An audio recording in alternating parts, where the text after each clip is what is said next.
अस्सलामुअलैकुम, welcome to our YouTube channel legal watch.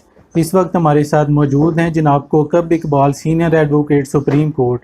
इनसे आईन पाकिस्तान के आर्टिकल 251 के बारे में पूछते हैं, जिसमें उर्दू को बतदरीज सरकारी ज़बान बनाया जाना था, लेकिन 47 साल गुजरने के बावजूद इसका नफाज ना हो सका। इस सिलसिले में जनाब कोकब इकबाल साहब की एक तवील जद्दोजहद है।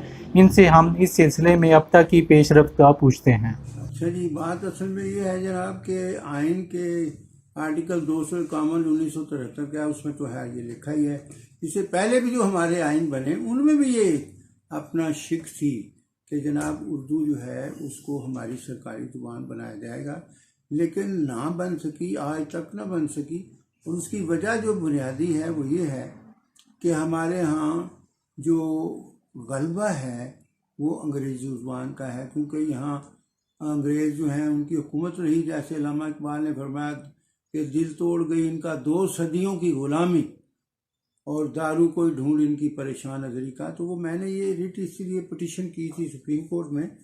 उसमें मैंने लिखा भी ये था कि जनाब जो असल मुहिब वतन तबका है पाकिस्तान का, वो गरीब तबका है या मिडिल क्लास है, कि जिनका जीना मरना पाकिस्तान के साथ है, जिनके बाहर के मुल्कों में तो अकाउंट या जायदादें नहीं हैं।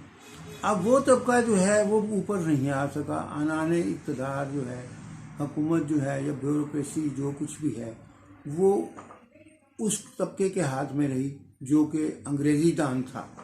तो अंग्रेज़ी के गलबे की वजह से अब CSS के इम्तहानात, उसमें मैंने लिखा कि वो जो होते हैं जिसकी बुनियाद पे फिर ये अपर जो है क्लास के लोग जो हैं वो ये आला पोजीशन हासिल करते हैं, तो वो अंग्रेज़ी ज़ुबान का गलबा ऐसा है कि CSS के जो पेपर्स हैं, हत्ता कि इस्लामियात का पेपर जो है वो भी जो है अंग्रेज़ी ज़ुबान में है। तो ये गरीब लोग, आम लोग, जो कॉमन मैन है, वो ज़ाहिर है फ्रोबल और बीकन हाउस या बाहर के मुल्कों से पढ़ के तो नहीं आया होता ना, तो अंग्रेज़ी उसकी तो ज़रा कमज़ोर होती है। इस वजह से वो बेचारे को तो खुले लाइन लगा दिया गया, वो बेचारे क्लर्क टीचर वगैरह रह गए, और ये अंग्रेज़ी के ज़ोर पे जनाब वाला ये लोग जो हैं ये ऊपर आ गए। अब मैंने उसमें ये लिखा था कि जनाब आप कम अज़ कम इतना ही कर दीजिए कि CSS के इम्तहान में उर्दू ज़ुबान में पेपर करने की भी इजाज़त दे दीजिए।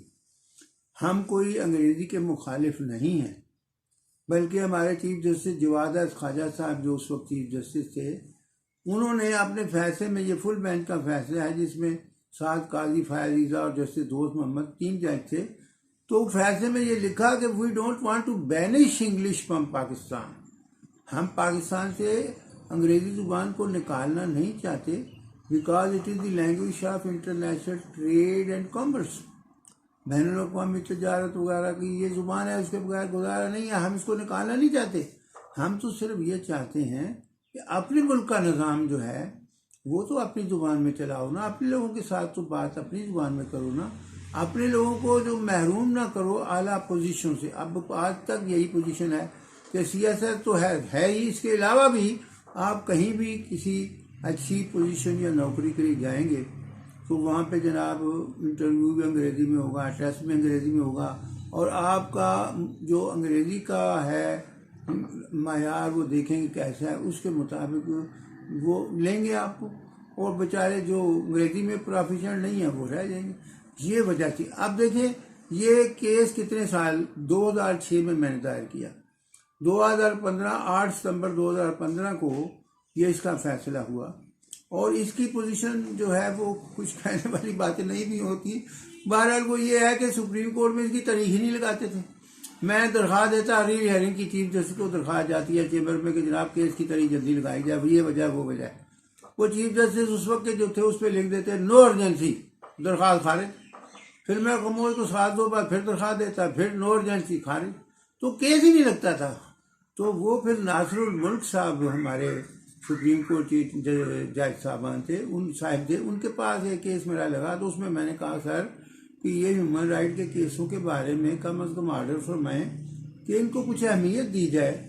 उन्होंने जनाब फिर ऑर्डर फरमाया, तो जिसके ऊपर ये केस जो है वो लगाने के लिए अपना किया गया और शुरू हुई। उस जद्दोजहद में वो मेरी जो जूनियर लेडी है अपना सादिया, उन्होंने बहुत मेरा साथ दिया, बहुत मेहनत की, और इस जद्दोजहद में जो हमें अभी तक जो कामयाबी काफ़ी हद तक हुई है, तो उसमें उसका भी बहुत बड़ा रोल है। अब ये फैसला तो हो गया, लेकिन फैसला होने के बाद आज तक इस पर कोई अमल दरामद नया होने के बराबर है। हालांकि इसमें 9 हुक्मनामे जज साहब ने जारी किए हुए हैं कि ये भाई अंग्रेज़ी में जो है लिखी हुई सारी अंग्रेज़ी के किताबें कानून की, इनका उर्दू में तर्जुमा करो, ये करो, वो करो, लंबी बात है। 9 हुक्मनामे, किसी एक के ऊपर भी अमल ना हुआ। तो मैंने फिर उसमें तहीन दाल की दरख्वास्त दी, तो उस पर जज साहबान ने फिर हुकूमत से रिपोर्ट तलब की कि इस फैसले में भाई हमने लिखा है कि 3 महीने में आपने रिपोर्ट हमें पेश करनी है, क्या अमल दरामद किया है, तो तुमने तो रिपोर्ट ही पेश की।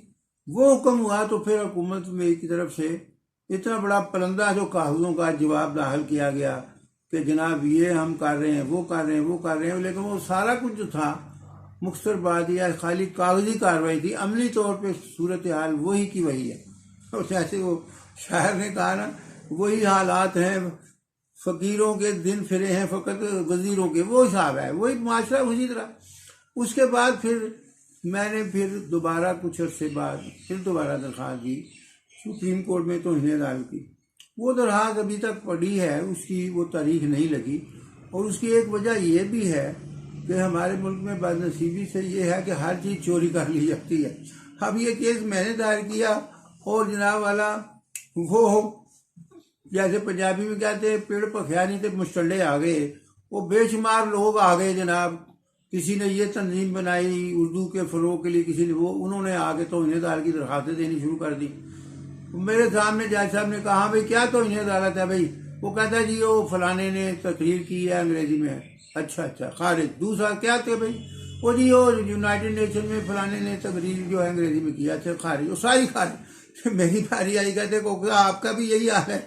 मैंने कहा जी नहीं, मैंने तो ये कहा है कि जो आपने हुक्म किया हुआ है 9 हुक्मनामे देख लें, किसी एक पे हुक्म पे ऑर्डर नहीं हुआ, और आपने कहा कि 3 महीने के अंदर रिपोर्ट दाखिल करो, क्या अमल किया है, तो रिपोर्ट तक नहीं दाखिल की गई। उनका oh yes yes will call for the report. उन्होंने फिर वो अदालत से रिपोर्ट मांगी, जिसके बाद मैंने आपको बताया कि कागजी कार्रवाई आगे कुछ नहीं हुआ। अब कुछ साल बाद मैंने फिर दोबारा दरख्वास्त दी तौहीन अदालत की।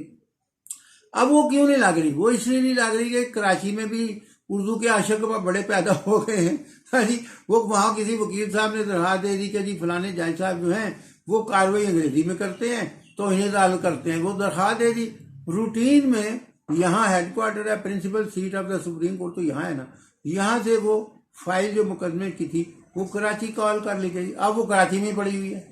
अब वो कराची से फाइल आए तो फिर यहाँ पे केस लगी ना। हम तो ये कहते हैं अपने अंदर का निज़ाम, अपनी एडमिनिस्ट्रेशन, अपने लोगों के साथ तो अपनी जुबान में बात करो। तालीम का निज़ाम, मीडियम इंफ्रास्ट्रक्चर, ये सब अपनी जुबान में करो, ताकि हमारे लोग जो हैं वो जनाब वाला वो उनको भी पता चले। अब हम अंग्रेजी में बहस कर रहे हैं, वो जिसका केस है उसको पता ही नहीं क्या कह रहे हैं। अब मौजूदा लाया अमल जो है वो ये है कि मैंने जनाब वाला नई एक पटिशन तैयार की है, और वो पटिशन मैं दायर करने लगा हूँ सुप्रीम कोर्ट में, जिसमें मैं ये कह रहा हूँ कि जनाब अली ये जो आईन पाकिस्तान है उसके अंदर ये लिखा हुआ है कि जो हमारा इस्लामिक कल्चर है वो पाकिस्तान में होगा, हमारी इस्लामिक आइडियालॉजी होगी, उस पर अमल होगा।